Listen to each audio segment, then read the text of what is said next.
Segala sesuatu yang kamu kehendaki supaya orang perbuat kepadamu, perbuatlah demikian juga kepada mereka.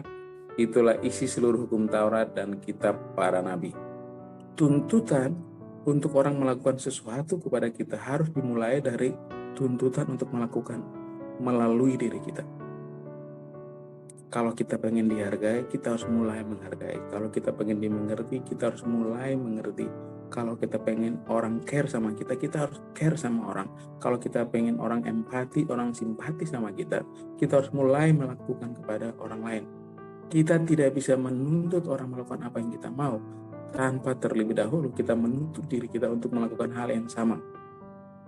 Itu yang firman Tuhan mau, itulah isi seluruh hukum Taurat, kata firman Tuhan.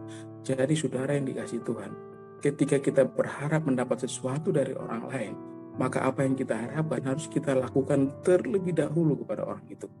Itu yang Tuhan mau. Tuhan tidak pernah meminta kita melakukan sesuatu tanpa Tuhan memberi teladan buat itu. Jadi keteladanan terhadap apa yang kita harapkan dari orang lain dimulai dari diri kita.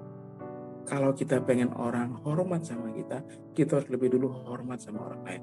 Kalau kita pengen orang hargai kita terlebih dulu hargai orang lain.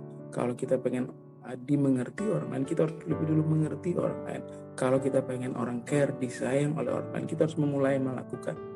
Jadi saudara yang dikasih Tuhan, pagi ini pesan Tuhan adalah kita belajar menuntut diri kita untuk menjadi teladan buat orang lain. Kemudian lewat keteladanan itulah orang melakukan apa yang dilihat dari kita.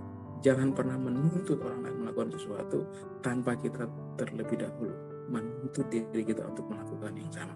Kalau kita pengen dapat pasangan yang takut Tuhan, kita harus lebih dulu menjadi orang yang takut Tuhan.